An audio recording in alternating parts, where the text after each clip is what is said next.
मित्रांनो नमस्कार. एवं धन्यंकार जी अवतारवाणीमधलं एक पद आहे.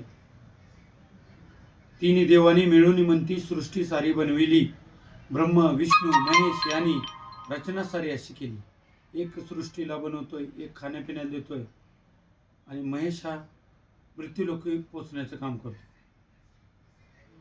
मग बघा, विचार करा, या तीन देवाला सुद्धा कामं दिलेत, जे आपण ब्रह्म विष्णू महेश म्हणतो. त्यांना पण कामं दिलेली आहेत. मग देव हा वेगळा आहे हे मात्र नक्कीच आहे.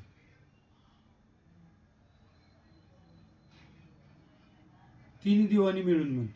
मग ही सृष्टी बनवली या तीन देवानी. मग तीन देवाला काम दिलं. एक सृष्टी बनवतोय, एक पालन पोषण करतोय आणि एक मृत्यूलोकी पोहोचण्याचं काम करतो. ब्रह्म विष्णू आणि महेश त्याची निर्मिती तो ओळखावा परमेश्वर नाना यज्ञ करू नये म्हणून संतांनी सांगितलं. मग विचार करण्याची गोष्ट आहे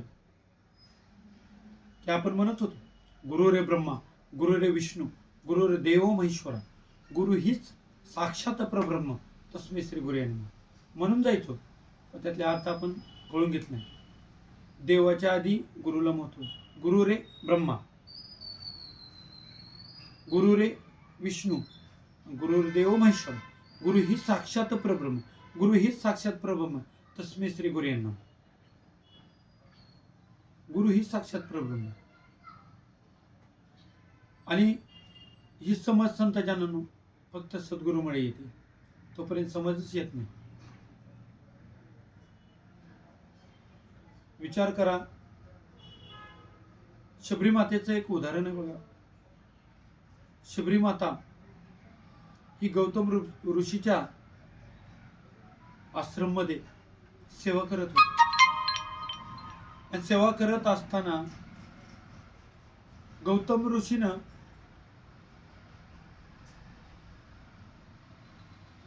मातंग ऋषीनं आशीर्वाद दिला की तुला प्रभू रामाची भेट होईल. शबरी ही आदिवासी समाजातली माता आहे, भिल्ल समाजाची माता आहे. आणि आशीर्वाद दिला. तर शबरी मातेनं रामाचं कितीतरी वर्ष येण्यासाठी सडा रांगोळी करायची, झाडून करायची, कितीतरी वर्ष तिनं सेवा केली. आणि एक ना दिवशी खरोखर प्रभू रामचंद्र भेटीला आले. त्यावेळेस तिला समजाना काय माझ्या भगवंतासाठी द्यावं. तर तिनं पळत जाऊन एक टोपलीवर बोरं तोडली आणि बोरं तोडून ती थांबली नाही. तर तिनं गोड असलेलं बोर प्रभू रामचंद्राला द्यायचं, आंबट असलेलं टाकून द्यायचं. अशी तिनं प्रभू रामचंद्राला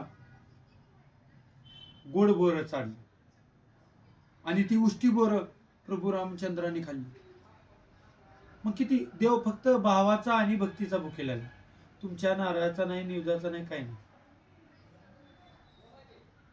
भक्त कुंडलिकाचं उदाहरण आपल्या डोळ्यासमोर आहे. भक्त कुंडलिक सुद्धा आई वडिलाच्या गळ्याला फास घालून तीर्थयात्रेला निघाले.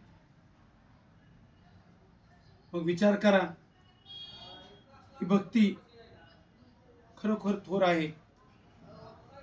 भगवंत भक्ताला प्राधान्य देतो. एवढंच ह्या व्हिडिओमधून आज दासला सांगायचं आहे. तर हा व्हिडिओ आवडला असेल लाईक, फॉलो आणि सबस्क्राईब करा. जर काय वाटत असेल तर कमेंटमध्ये दासला नक्कीच कळवा.